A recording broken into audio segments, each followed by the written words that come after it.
അവിടെ ഒന്നുമില്ല. ചെല് അതിഥികളെ കണ്ടതൊക്കെ മതി. ചെല്, എല്ലാവരും വീട്ടിലേക്ക് പോയിക്കോളൂ.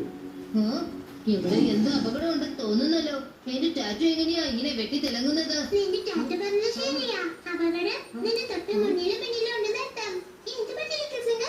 എനിക്കിപ്പോ ഗണപതി പപ്പയുടെ വോയിസ് കേട്ടു.